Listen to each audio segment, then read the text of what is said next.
E nem sempre foi assim, né, Flávia? Porque você até contou que você colocava muita sua energia no trabalho, né? Então, o que você falou agorinha, aí a gente não pegou o fio, mas voltando lá, em relação a isso, você direcionava para ajudar pessoas, né? Igual a Vanessa te perguntou se era externo, né?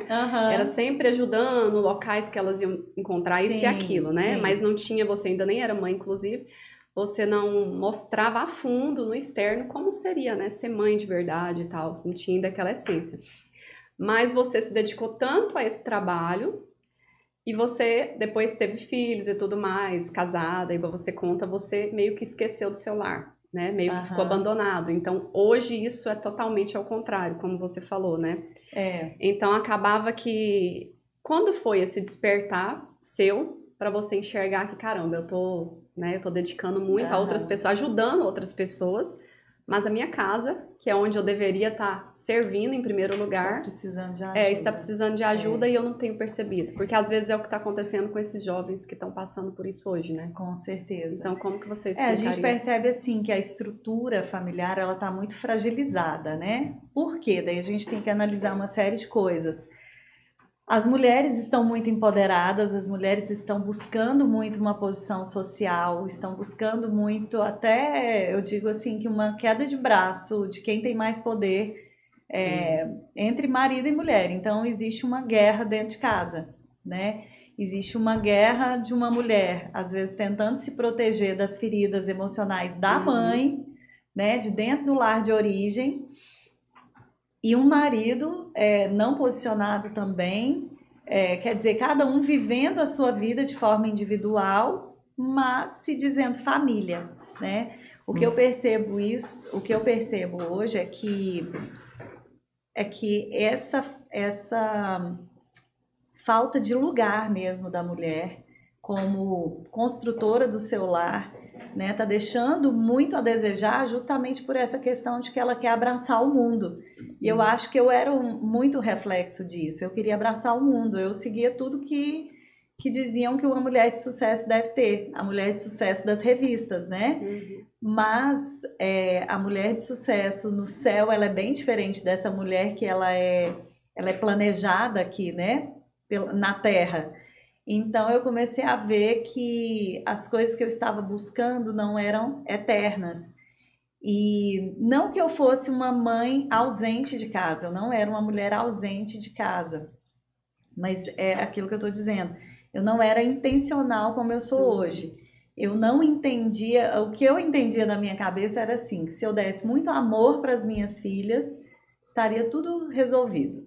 E na verdade não é só amor, né? Você precisa ter limites, você precisa olhar para dentro da sua casa com cuidado, né? Para tentar entender as demandas. E uma mulher muito cheia de si mesma, muito cheia do que ela quer, ela não consegue enxergar tudo com clareza, né? Sim. E era isso que acontecia comigo, eu não estava conseguindo enxergar o meu lar com clareza. Porque se você conversar de 10 mulheres aí, 8 vão dizer, tudo normal, casamento ruim, normal, filho dando problema, normal, briga dentro de casa, não é nada normal. E não é nada normal, né? Mas as pessoas, elas vão vivendo no automático. Sim.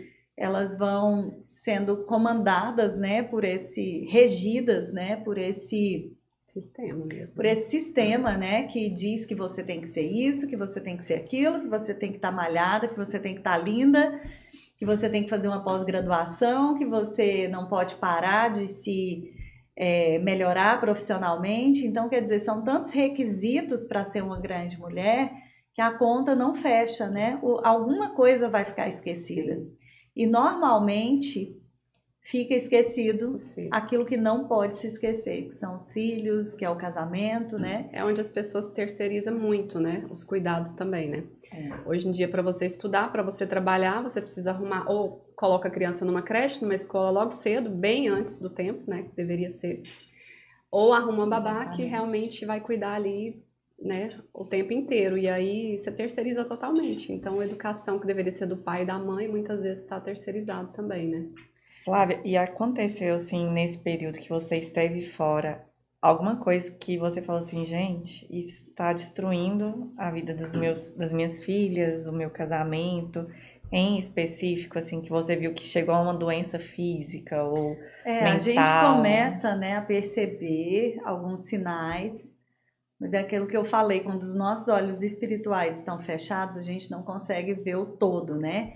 E aí, nesse processo todo, a minha filha teve uma, como é que eu posso dizer, uma opressão. Eu não digo que é uma depressão, porque não foi diagnosticado e eu acho que era algo muito espiritual mesmo. Ela entrou ali naquele início da adolescência, de 11 para 12 anos. Eu, na minha correria, não percebi tudo que estava acontecendo no coraçãozinho, na mente dela, as confusões que ela estava sentindo. Eu me lembro que teve uma festa de aniversário que ela falou para mim: mãe, eu não quero, porque eu sempre fazia aniversário das 3 juntas e era assim um grande evento. Tudo meu era um grande evento. Então, assim, a festa delas era para 300 pessoas, era a melhor festa de Goiânia, a festa mais chique de Goiânia. E era algo que eu tinha como valor, né? E eu colocava a culpa disso no trabalho. Eu preciso fazer uma festa muito legal para as minhas filhas. Mas enfim, daí teve uma festa que ela falou: mãe, eu não quero festa, eu não quero mais. Daí eu falei: tá, filha, tudo bem, não tem problema, né? Vou fazer para suas irmãs. E eu me lembro que nesse dia ela chegou em casa, ela viu o tanto de presente que as irmãs tinham ganhado, né? E ela viu que ela já não era mais criança e ela foi pro quarto chorar. Ela tinha quantos anos? Ela tinha 11. E aí eu percebi, eu falei: nossa, gente, minha filha, né, não tá legal. Ela tá vivendo uma transição e eu não estava ali atenta a tudo que ela estava sentindo, né? Eu estava conversando muito pouco com ela. Eu estava praticamente fazendo o que as mães fazem: cobrar as obrigações, tarefa tá pronta, nota tá boa, então tá tudo certo, né? Mas eu não estava olhando ali com profundidade para aquilo que estava dentro dela, né? Então ela teve um momento de opressão e eu sempre faço muitos alertas para as mães sobre o que os filhos estão vendo, né, na internet, porque estava ali debaixo do meu nariz.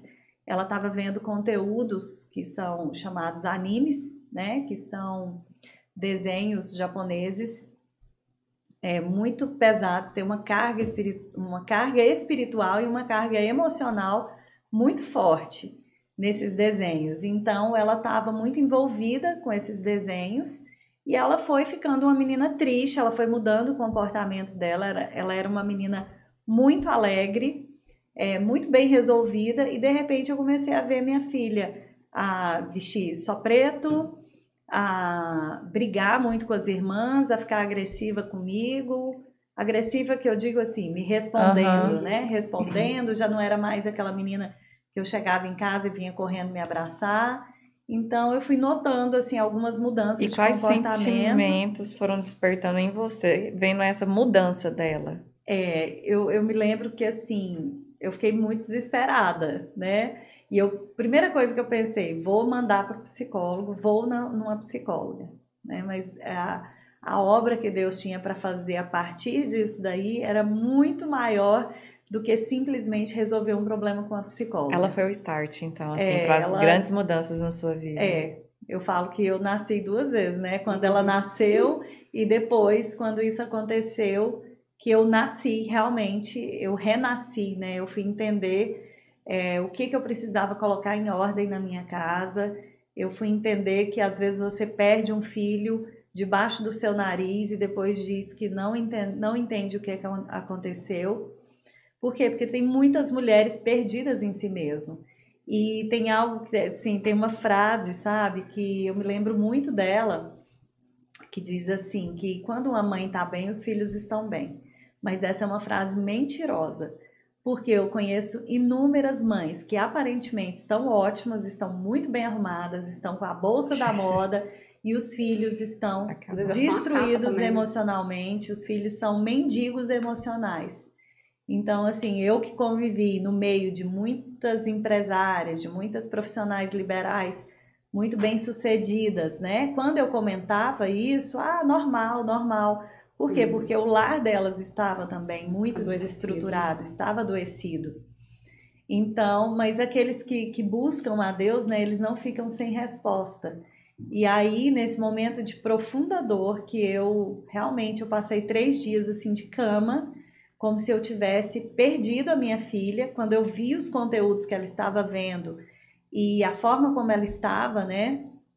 Você disse que ela estava vestindo só preto e ela estava irritada, né? Ela estava muito diferente. Mas assim, o start todo veio através do meu marido, que teve um sonho. Ele teve um sonho. A gente estava dormindo, era 3 horas da manhã, me lembro como se fosse hoje. Ele levantou e falou assim: amor, eu tive um sonho horrível de que um demônio me falava que ia levar a Ana Gabriela através do iPad. Caramba. E eu fiquei muito assustada com aquilo, né? E nós oramos de madrugada. E ele falou: olha, amanhã de manhã eu quero que você pegue o iPad da Ana Gabriela. Ela nem tinha telefone na época, porque eu era contra dar telefone. Então, eu não era uma mãe destrambelhada, vamos dizer assim, né? Então, ela tinha um iPad. E aí, quando nós pegamos os conteúdos que ela estava vendo, eram conteúdos muito pesados, de suicídio, de automutilação, de bullying, de muita coisa triste. Era tudo conteúdo muito triste. Músicas muito tristes, desenhos muito tristes, mas todos animes, né? Então, quando nós vimos tudo isso, nós assustamos muito, porque eu acho que nenhuma mãe está preparada para entender que isso está acontecendo dentro da casa dela, né? E a gente sempre acredita que acontece com o outro, menos com a gente. E você, né, me relatando isso, assim, eu tô arrepiando todinha. Porque é igual você falou, né? Tá embaixo do nosso nariz e a gente não percebe. E muitas mães estão perdendo o que tá acontecendo os seus filhos hoje. dentro do quarto. Isso, o que tá acontecendo hoje. A gente pensa que tá quietinho, igual as crianças logo cedo estão com celular, estão com tablet, porque é cômodo. Né? Você quer fazer só as coisas, você entrega ali para ela o aparelho e pronto, ela vai mexer, ela vai... Só porque muitas vezes você não sabe o que tá se passando. E toda comodidade, ela tem um preço, com né? certeza. E alto. E você acredita que é isso que está acontecendo hoje? Esses desenhos, exatamente. Esses jogos, é o que está levando essas crianças, adolescentes a cometer tudo isso que está acontecendo no mundo hoje? É uma série de coisas, mas eu acho que o principal é isso, né? Falta empatia dessas crianças, porque como elas estão o tempo inteiro ao celular, né? É muito comum que elas não percebam o que está acontecendo em volta delas, né? Então, elas não conseguem desenvolver a empatia como a gente desenvolvia. Então, por exemplo, essa semana eu me deparei com um vídeo, até me mandaram esse vídeo de um bebê de 15 dias que estava com o iPad na frente dele. E se você reparar, os carrinhos de bebê hoje já vêm com algo para você acoplar ali. Sim. Então, por exemplo, tá no trânsito, tá com a tela dentro do carro. Voltou da escola, já entrega o celular para o filho, para ele ver, né? Para ele quietinho no caminho. Tá no restaurante, para o menino ficar quietinho, entrega o celular. Sim. Daí ele não percebe como que se trata um garçom. Daí ele não percebe como conversar com as pessoas. O momento que ele precisa de interação, que é ali a primeira infância, né, de formar amizades, ele está ali imerso naquele mundo virtual, então ele deixa de compartilhar, né, sentimentos até de briga, né? Na verdade, eles não aprendem nem a exteriorizar aquilo que eles estão sentindo. Então, eles passam a dar o quê? Birras, né? Birras isso constantes. Traz uma frieza, porque não né? sabe. Isso traz uma frieza para o ser humano. E eu acho que é muito isso. Eu costumo falar para as mães que me seguem, um incêndio, ele não começa já com grandes proporções, ele começa com uma faísca. Sim. Então, nós temos que notar a faísca que está dentro da nossa casa. A gente não pode fechar os olhos para aquilo que está acontecendo. Flávia, a hora que você viu a faísca dentro da sua casa, como que você direcionou isso tudo? Na verdade, eu já achei foi o incêndio, né? Você se sentiu porque a faísca eu acho que que já estava há algum tempo atrás. E você se sentiu culpada em algum momento? Porque você disse que ficou 3 dias, né, de cama, então... Muito culpada de não ter visto, de não ter entendido a cabecinha dela, as dificuldades dela do início da adolescência. Eu já tinha ido à escola porque uma amiga minha tinha comentado que ela era professora na escola que minha filha estudava e ela falava assim, a Ana Gabriela passa o recreio inteiro lendo na biblioteca ou no recreio, mas sempre sozinha. E eu falava assim, mas que estranho, né? Porque... Ela nunca foi uma criança sozinha. É interessante, assim, né? É necessário ela brincar, né? E na época eu me lembro que eu fui à escola. Ele, não, Ana Gabriela é uma menina maravilhosa, ela não tem problema nenhum de relacionamento. Que eu acho que falta isso também nas escolas. As escolas, elas não querem... Elas querem colocar pano quente na situação, né? Para que o pai não fique preocupado, para que pareça que o ambiente da escola é seguro, mas a minha filha estava sofrendo muito bullying dentro da escola. E eu não sabia disso. E na verdade, ela foi externar isso já com 13 anos. Quanto tempo ela ficou assim, Quanto tempo demorou para ela abrir isso? E daí eu perguntava, por que você nunca me contou? Por que você nunca me falou sobre isso? E ela falava, porque eu te vi ocupada demais, eu não queria te levar mais uma preocupação.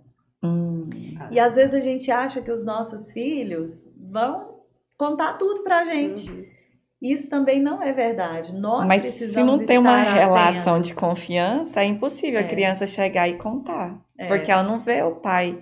Assim, não que os pais têm que ser os melhores amigos, mas tem que existir essa relação de confiança, né? Senão eles não vão mesmo contar. Quando existe, às vezes, uma relação de confiança, os nossos filhos, às vezes, querem nos poupar de algumas coisas, de alguns sentimentos deles, né? E aí o que eu percebi, assim, para mim já estava assim, no princípio de incêndio mesmo, porque eu precisava colocar a ordem em tudo aquilo, né? E aí depois desses 3 dias, né, que eu comecei a clamar mesmo a Deus sobre o que eu deveria fazer, Deus foi me dando as estratégias certas, eu fui me voltando, né, para mim mesma e para Deus. Eu falo assim que uma mulher, quando ela está distante daquele que criou, daquele que a criou, não tem como ela estar vivendo os propósitos do Senhor. E eu estava, mesmo falando de Deus, eu estava distante de Deus. Meu coração estava distante dele. Era só da boca. Meu coração estava muito voltado para as coisas que eu precisava resolver, para as coisas do mundo, né? Para as coisas terrenas.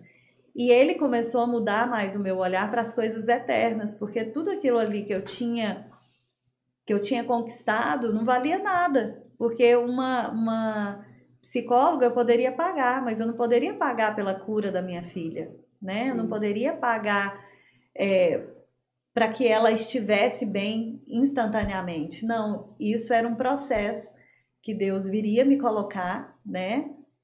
Para que eu fosse aperfeiçoada. E hoje eu entendo que era para ajudar outras mães, porque quando aconteceu eu perguntava muito assim, Senhor, mas por que eu? Eu criei ela na igreja, eu falei do teu amor para ela, eu ensinei sobre o mundo espiritual. Eu não sou uma mãe desequilibrada, eu não sou uma mãe louca, tem amor aqui dentro da nossa casa, então eu não entendo, eu não consigo entender.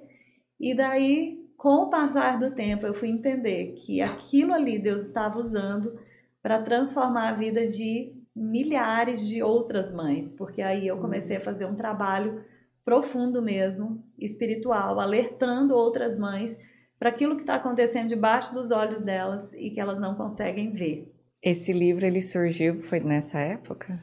Então, esse livro é resultado dessa época. Esse livro tem 2 meses de lançamento, né? Inclusive, então, você pode falar o nome dele? Então, o livro As Lágrimas que Deus Recolhe, deixa eu mostrar aqui para vocês, Orações que Salvam Gerações. Esse livro, na verdade, é um resumo de como eu fui me tornando essa mãe eterna. Eu fui deixando de ser a mãe moderna e me transformando nessa mãe eterna, que Jesus me planejou para ser. Então, eu creio que todas essas dores que eu vivi tinham um propósito muito maior. Então, quando eu perguntava, Senhor, por que eu? Por que Ana Gabriela? Por que isso quase aconteceu dentro da minha casa? Eu não tinha essa resposta. Mas com o passar do tempo, Deus foi colocando os propósitos de estudo no meu coração. E hoje, quando eu falo com a minha filha, né? Eu falo, filha, você tem noção de quantos adolescentes foram salvos por essa história nossa? Porque, assim, não me gabando, porque é o Senhor que nos usa como instrumento, né?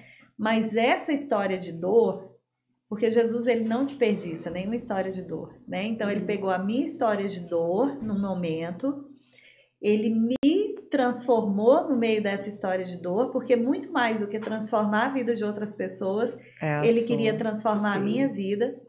Então, no meio disso tudo, eu fui transformada, minha filha foi transformada, o meu lar foi transformado, o meu ambiente foi transformado.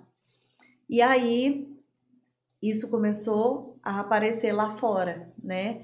E todas as orações que eu fiz pela libertação dela, porque eu achava que ia ser um processo rápido, mas não foi. Quanto tempo? Algo tinha sido construído ali na vida dela, né?